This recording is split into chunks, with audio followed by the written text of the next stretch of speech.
Welcome. It's so wonderful to look out and to see all of your faces here, and we welcome all of you who are streaming with us tonight on this holy night.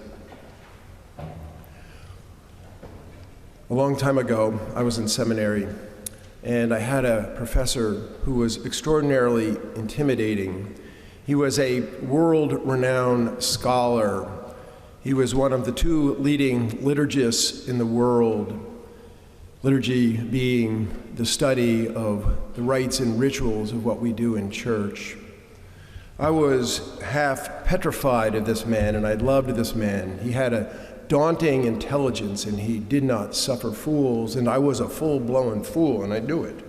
If I saw him coming down the hall, I might duck into the bathroom to avoid him. One of his eccentricities that I loved is he smoked cigarettes with a cigarette extender like FDR and Audrey Hepburn and Noel Coward and Ian Fleming. I took every class of his that I could take, and I took his last class. It was called The Anthropology of Ritual Behavior. It was the third or the fourth class when he arrived at the lectern for his lecture and said that he was throwing the syllabus out, and he was changing the topic of the course to things he wanted to talk about. He said that we could read the books if we wanted, but there would be no tests and no papers. He was sick of grading, and he didn't like reading the rubbish of his students. This guy really knew how to make friends and influence people. He said, if you want to write a paper, George, the TA, will read it. Now, I sat in the back of this class with George, the TA, who was a good friend of mine who had a wry smile on his face because the amount of work he had to do was getting less and less with each class. George, the TA, is now the Bishop of Dallas, by the way. He also loved and feared this man. This was perhaps the best class I ever took in seminary or in college. One of the things that Professor Kavanagh liked and was very passionate about was Christmas. And one day he got telling the story about the church where he served as an assistant in Hamden, Connecticut. He told the story of how the hapless rector had the children's choir sing "Happy Birthday to Jesus" during the Christmas pageant. I'm sure Professor Kavanagh turned purple. It's amazing what a guy with health record that he did not have a heart attack. This was a high liturgical crime, and it needed to be reported to the authorities immediately. He said that he went home after midnight mass and he wrote a scathing letter to the Archbishop of Hartford about the liturgical malpractice and lack of theological knowledge from the rector of his church. I remember thinking, this poor rector, he must have bummed that he had a world-class theologian as an assistant. So Professor Kavanagh went on to say that Christmas, the festival of the Holy Nativity, is not Jesus' birthday party, it is the feast of the incarnation. Feast of the Incarnation being the doctrine of the Incarnation, being that God became flesh and was made man, as they say, assuming our human nature and becoming one of us. C.S. Lewis, one of the great apologists of the Christian tradition, wrote often about the Incarnation and said it was the central event in human history. And theologian upon theologian, people like Bonhoeffer said that the incarnation is the central theological idea upon which all Christian theology hangs. But the best description of the incarnation I ever heard was not from a world-class theologian, but from a former punk rocker. It didn't come from Bonhoeffer, but it came from Bono, right? The lead singer for U2. We have somebody from Dublin sitting right down below me here tonight. But if you do not know who Bono is, he is far more than a world-famous rock and roll star. He's a philanthropist, and he is a social activist, and popes and presidents look forward to meeting with him. And this former punk rocker was the Time Man of the Year in 2001. Queen Elizabeth II, God rest her soul, knighted him, and he is amongst the most famous followers of Jesus in the world today. He's a very, very serious follower of Jesus. Many of you know that he has recently published an autobiography called Surrender. Much of the book is about his spiritual life and that of two of his bandmates and the influence that Jesus has had on their life as they try to understand how to live in the wake of Jesus. But years before the book came out, I stumbled upon Bono's conversion story in a book of conversion stories, and it is a Christmas conversion. It is the most stirring description of the feast of the incarnation that I have ever heard. And every time I read it, it reminds me of Professor Kavanagh, God rest his soul, too. Now, before I launch in and I read you Bono's words, I wish he could be here tonight. He couldn't make it. I would give you just the editorial footnote that the word that I quote as feces was not the word that Bono used. I'll leave that up to your imagination about the word that Bono used. So Bono said this about his Christmas conversion. I remember coming back from a very long tour. I hadn't been home. I got home for Christmas, very excited of being in Dublin. Dublin at Christmas is cold, but it's lit up. It's like a carnival in the cold. On Christmas Eve, I went to St. Patrick's Cathedral. I had done school there for a year. It was where Jonathan Swift was dean. Anyway, some of my Church of Ireland friends were going. It's kind of a tradition on Christmas Eve to go, but I'd never been. I went to this place, sat. I was given a really bad seat behind one of the huge pillars. I couldn't see anything. I was sitting there, having come back from Tokyo or somewhere like that. I went for the singing because I love choral singing, community arts, a specialty. But I was falling asleep, been up for days traveling. Because it was a bit boring, the service, I just started nodding off. I couldn't see a thing. And then I tried to keep myself awake, studying what was on the page.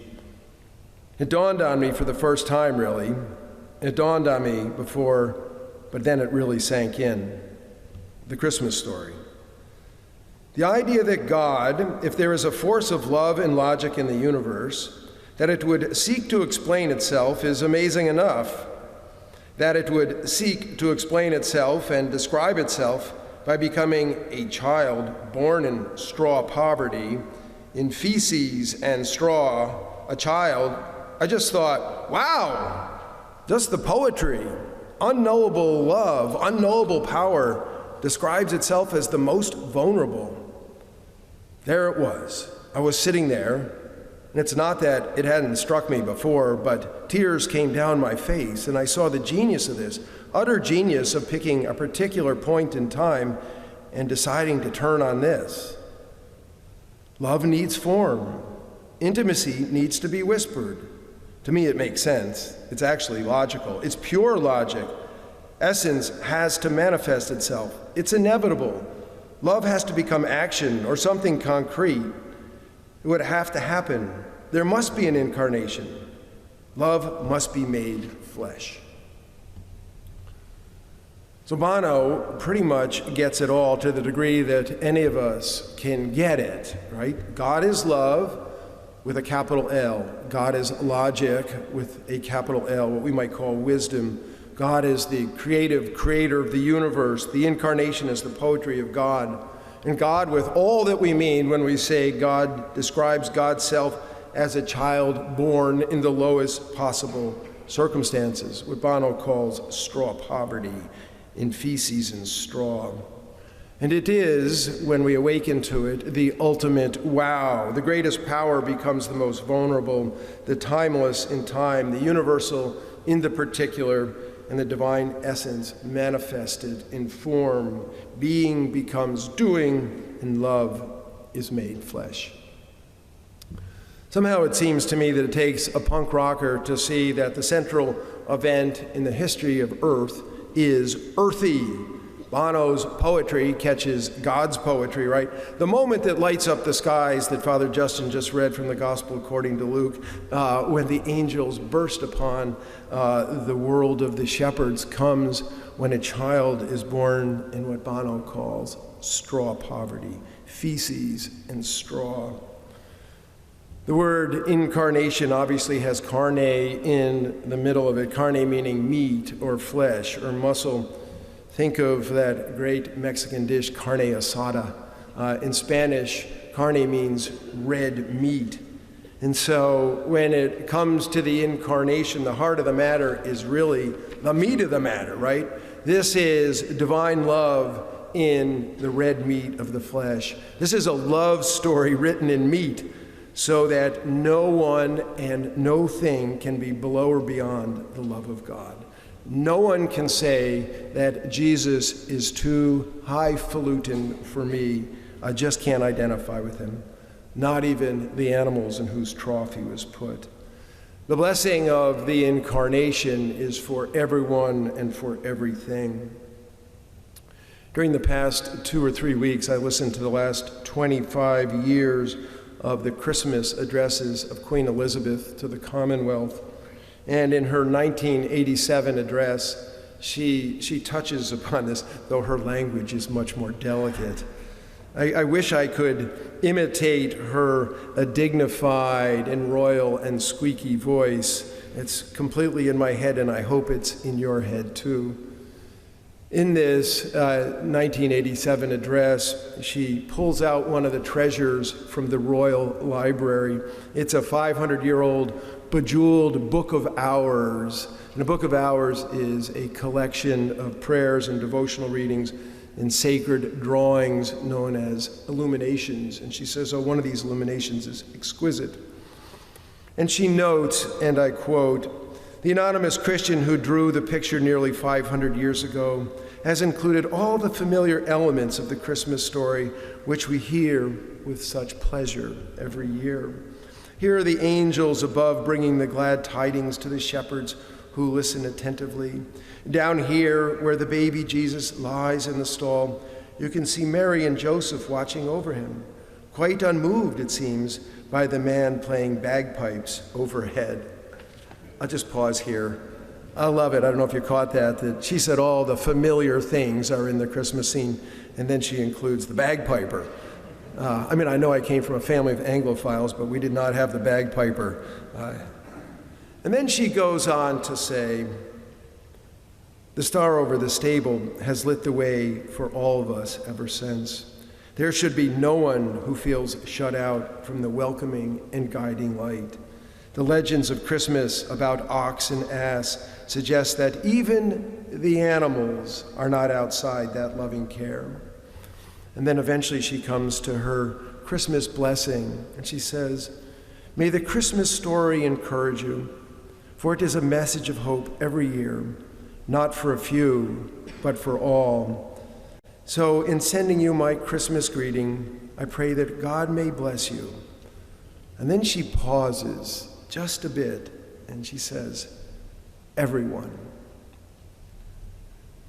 Christmas, the feast of the Holy Nativity, the feast of the Incarnation, is a wild and crazy, love-laden story. It is mind-blowing, and the more you think about it, the more mind-blowing it is. And it's meant to be soul-boggling. It's meant to change our lives. God's only Son is here to change our lives. And it's meant to be earth-shaking, and it is even, as you know, hallelujah, heaven-shaking. It is obvious that we all love our Christmas gifts. I love Christmas, and I love getting gifts. But it is, and it has, its great root in the great gift of love that God writes on the world with his Son. And it is for everyone, and that means for me and for you too.